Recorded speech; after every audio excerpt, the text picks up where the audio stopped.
I wanted to get a handle on how real this lack of experience and how it was handled. And my wife, Teresa, who's not shy on the phone, I don't know if anybody here love cold calling? She loves it. She loves cold calling, and it usually takes her about 3 or 4 minutes, and they're best friends, whoever it is. I mean, she'll have wrong numbers call in, and she'll sell them training, and I mean, it's just unbelievable. But anyway, I had her, we decided to do a survey. She randomly called 200 real estate offices across the country, and she said, my husband and I are thinking of moving to your area, and I will tell you right now, if we're going to move, we're going to have a brand new home. I don't know anything else. How can you help me? So whoever happened to answer the phone in these real estate offices, she got, what do you think happened in many cases in those phone calls? She's asking for help as far as a new home. What did some of those agents or many of those agents do? Convert to resale. Tried to convert her to a resale. Here's a situation where they haven't met face to face. She has called up and said, this is exactly what I want. And many of those agents in that first conversation, they talked a little bit and answered a few questions. Before the conversation was over, said, you really probably would be better off in buying an existing home. More than 90% in our survey. Isn't that unbelievable? Yes. Is this a good idea? Is this a good strategy?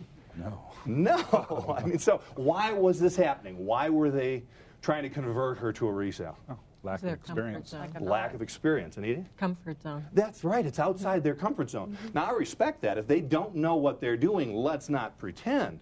But the reality is unfortunately, they're losing the opportunity. We also know that many people who are going to shop for a new home may find that right now it's not in the cards for them. They're going to have to buy an existing home. It may turn out they find something they love. It's better. It's all finished. The timing works out better, whatever it may be.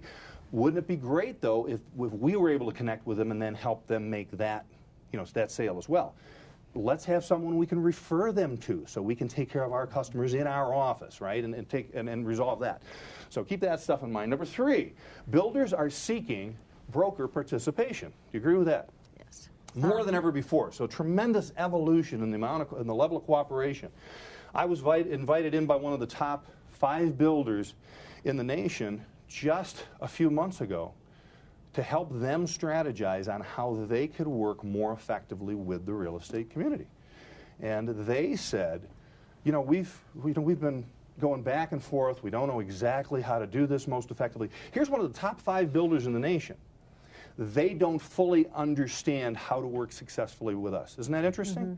So you can imagine what a smaller or medium-sized builder, as far as their awareness and their knowledge and maybe the assistance they need in that respect.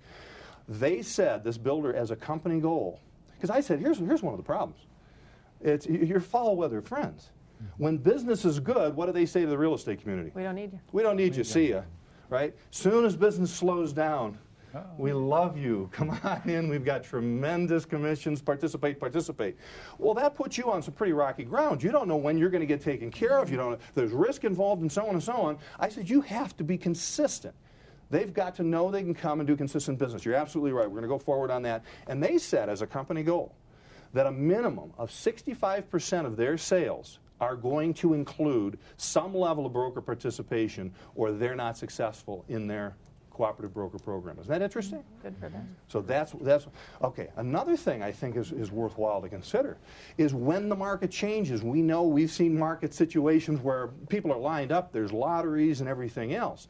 But something to think about is as soon as markets normalize on any level, we're going to find in almost any market where new homes exist that generally the better values are the new homes. And why is that? Because builders have to keep selling. They must move those homes, don't you agree? Mm-hmm. They have to keep building and selling. And people have ignored this for years. If I say, the new homes are more expensive than existing homes. Well, I got to tell you, when you go out there and you really shop, you really do the comparison, you'll see more than ever before, builders are making sure they're competitive, right? And they're making sure they're building product that's targeted to buyers' needs. And we're going to talk about that more as we go. So there's more opportunities with builders.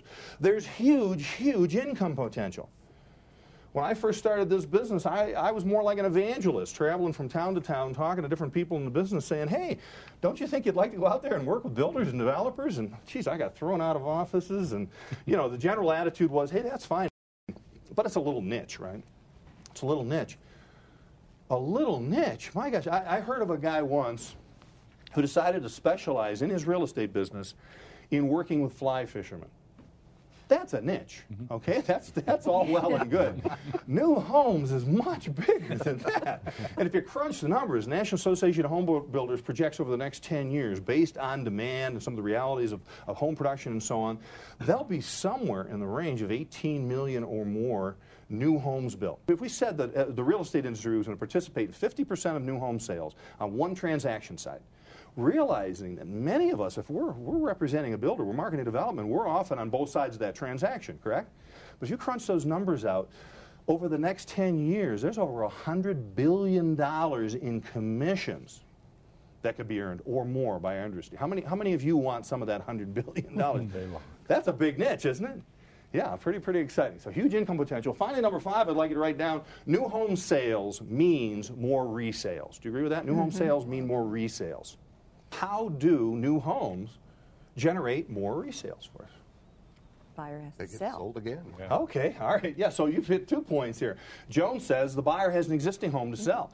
Interesting, again, according to several different studies have substantiated that moving forward here, and actually in the past as well, it's been pretty consistent, but moving forward, you can be confident, more than 70% of the buyers of new homes are move-up buyers. They have existing homes to sell. Isn't that good news? Somebody's got to help them get out of those homes in a timely fashion at realistic prices for them to buy those new homes. So tremendous stuff. What was the other, Rob, what else did you say? Just Sell them again. it's a new home in the market, so it's ultimately going to be resold at some point. Exactly. So as the inventory increases, it's ultimately going to be resold. Again and again, it becomes resale inventory for all of us later on. What's interesting is how many people who have decided to take any new home developments, and even if you are not involved as an actual sales representative in that development up front, many really smart people in this business are going in there, learning everything they can about the community, everything about the homes and so on, taking those areas and developing them as their farm areas. So those new home communities become our resale business for many years to come. And there's quite a few people who had the good fortune to be able to market the homes initially, build relationships with all those people in that community, and then also be right there when it comes time for them to resell for whatever reason. So absolutely. So new home sales means more resales. One other thing to consider is that in the marketing of your new home business, you're just going to be more appealing, whether as an individual agent or as a brokerage, you're going to be more appealing to more customers who want to consider both new homes and existing homes. If they're trying to differentiate who should I choose, who's going to help me through the process, I'm more comfortable working with somebody who can help me with the entire real estate market, right? Make sense? It was interesting, one company decided to try to get a handle on how much resale business is generated from their new home marketing. And they had a guy there who was a great number cruncher guy, and he cranked it out. He came up with, based on a 1-year study, that for every new home they marketed and sold, they generated at least 2.5 resales from that business. That's more than a little niche, isn't it? Pretty good stuff. All right. So I don't even have to ask. I can feel the excitement building now. There's more excitement here as we go.